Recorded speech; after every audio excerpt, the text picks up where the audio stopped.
And here we are again. Another day has passed and even more leaks keep springing up. Will Apple have anything left to announce come the event in just 6 days? So we're going to be taking a look at the new naming scheme for the iPhone XS Plus.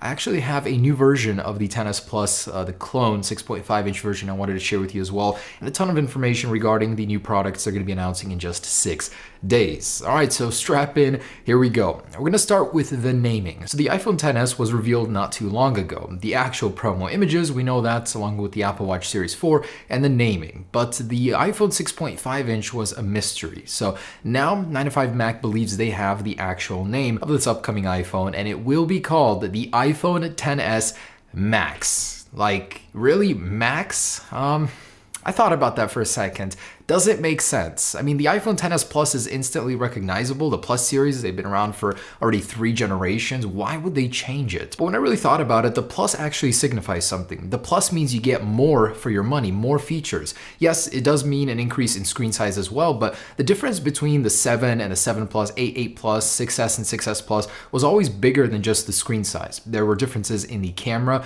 dual lens to single lens. The battery life, of course, does get better. The speakers are a little bit beefier, I believe. The screen resolution changes too. It's a little bit more dense. All around, you're getting a lot more for your money. And now the Max basically means it's just maxed out, the larger version of the iPhone XS. Since there won't be that big of a difference between these devices, I actually think that this naming sort of makes sense, and it'll grow on us. The iPhone XS Max, I mean, it's pretty smooth, rolls off the tongue. iPhone XS Plus, iPhone XS Max. I guess it could work. It's the larger version of the XS. The only main differences, as we talked about, will most likely be the screen size and the battery life. Aside from that, feature-wise, there could be some software differences, but everything speed and camera-wise is mostly the same here. So we've got the iPhone XS, the iPhone XS Max, and the 6.1-inch should be called the iPhone 9. That's what I thought would make sense. The iPhone 9 is an upgrade from the iPhone 8, which it will be replacing, so why not call it? And it is a step down from the iPhone 10 and the XS. So I personally still think that the iPhone 9 makes sense, but now there's new rumors and word going around that it will be called the iPhone XR. Now take note, this is coming from less reputable sources. This is a bunch of other smaller websites that are just basically repeating the same thing. I couldn't actually track down where this came from. So the iPhone XR, 10L, 10 Lite, that really doesn't make sense, and I don't think that they should do that even if that was to be the true name. But the iPhone XR could be the iPhone 9 or the 6.1 inch's real name. And eager to stay ahead of the curve, a website selling cases based in France has already renamed their iPhones accordingly: the iPhone XS and the iPhone XS Max, and then they have the iPhone iX, which is the iPhone 11. So the 6.1 inch is suddenly the iPhone 11?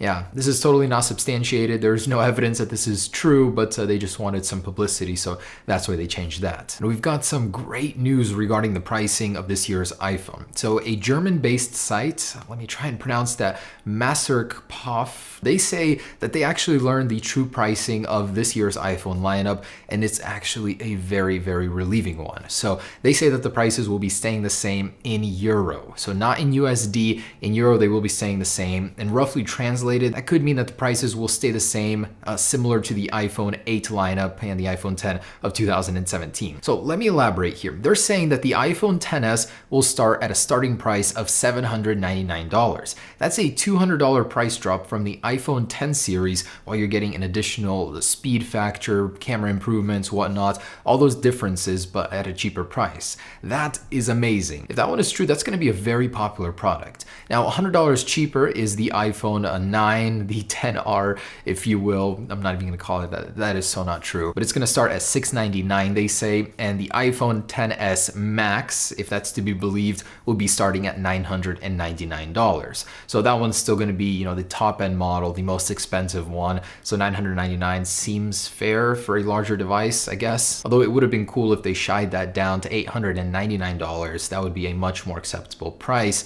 But then again, $1,000 smartphones are not going away. And that's basically translated from euro to USD. The actual pricing that they provided was 799 euros, 999 for the XS, and 1149 for the XS Max, which is exactly basically the same pricing of the 2017 iPhone lineup. And tracking back a little, when the Apple Pencil news broke that it would be supported on this year's iPhones, there was another piece of info that was released alongside that, and that's that a 512GB iPhone would be available. They are saying saying that 512 gigabytes will still be happening this year, and it'll hold a $150 premium over the 256 gigabyte model, which also will be holding a $150 premium over the 64 gigabyte model, which will be the entry level storage. Now today Apple updated the Apple Events app for the Apple TV, and there's some new artwork in here, and this goes alongside the previous one that they released with the invites, which is a gold circle. This is a gold sliver of an Apple logo. It looks really nice. The only tie-in between those is basically the gold color. So I believe it's going to be a gold centered event, new gold Apple Watch, new gold iPhones, and gold whatever else.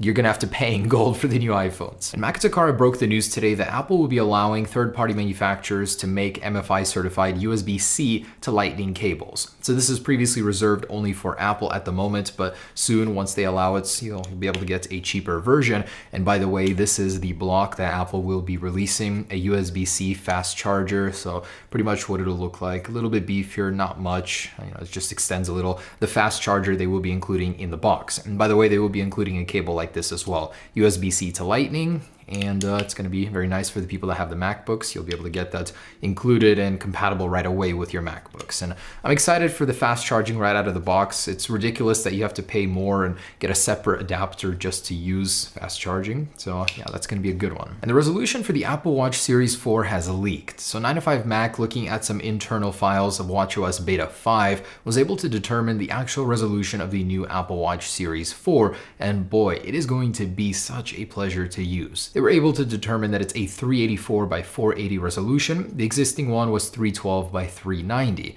So side by side, look at how much extra screen space you get here. You're gonna be able to see much more content and actually plug this into the Apple Watch simulator. And Apple doesn't allow you to change the button sizes, so those did stay the same size, but look around, you do get more room in general, more padding, text seems larger, everything is more comfortable to use. And with Apple's addition of the watchOS 5 internet browser, you'll actually be able to get more functionality from the watch, and I'm excited about that. They did say that the pixels per inch will likely be higher as well. They estimate somewhere around 345 pixels per inch, so a larger resolution, more dense in general, in the same form factor roughly as the existing one. Sign me up. And yes, third-party developers will need to rebuild their apps most likely. It won't scale automatically correctly, so like going from an iPhone 7 series to the iPhone 10, a lot of the apps had to be updated. They didn't look right until they were. And 9to5Mac also added that there will be new watch faces to take advantage of this edge-to-edge display. So not only the one that we saw, but more additionally alongside that. And also there will likely be more complications, so both third-party and Apple built ones. And I thought I'd throw this in here, it piqued my interest. USA Today actually conducted a survey between roughly about 1,600 people that were looking forward to a new iPhone, and they asked them, what do you want most out of a new iPhone? And surprisingly, the results, number one, 75% of them said they want a larger battery, more battery life, and the least amount of people actually wanted a smaller notch. It went battery life, a shatterproof display, and expandable storage after that. And some notable ones after that were to switch to USB-C, to make Face ID faster, and for a faster refresh rate for apps. And I noticed that yesterday on the iPad video, not a lot of people actually liked the rough square design. I personally think it's a great idea, again, with the comfort factor. Really think about it. It'd be very hard to hold a device with almost no bezel with a curved edge like it currently exists. So we'll have to wait and see what Apple does here in just 6 days, but I personally think it's a good solution. And lastly, there's a new version of the iPhone XS Plus clone. Sandy Dixon actually tweeted this, that it would give us a rough idea of the sizing, and I gotta agree. It's actually giving me a great idea of what it'll be like. It's just like the Plus series, just more screen. So I think anyone that had a Plus phone will easily transition into this thing. Anyways, let's take a look at that real quick. All right, guys, so here is the other version of this very clone. Should be a newer, updated one. Let's see if there's any differences. I noticed that this one on the back immediately says iPhone 10 Plus here, but they did get that wrong. Stay with the news, my boys. 256 gigabytes. So they put it in an effort, whereas this one just said iPhone 10. Let's dig in, see what's changed in the software. It's pretty much, I believe, the only difference. I doubt they ever update the hardware, the cameras. Seems like it's just a repeat every single time. Okay, and the font here is not as original looking. Looks weird. All right, not in bubble wrap at least.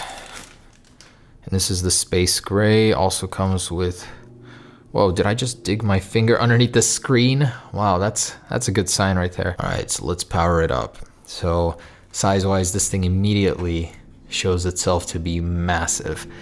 And the text on the back of this one looks way more original. I like the space gray version. So compared to my iPhone 10 here, look at that difference. That is simply huge. This is going to be the top end device, and it certainly shows. So yeah, I don't think that this thing's any different. Let's actually check the version number in here. 11.2. No, so the packaging changed, they updated that, but this thing feels exactly the same as the old one.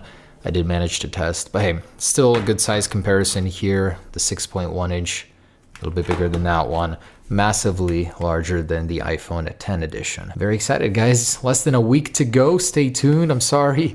I literally cannot keep up with these rumors. There's just so many coming out and it's spoiling all the fun, but hey, I can't resist.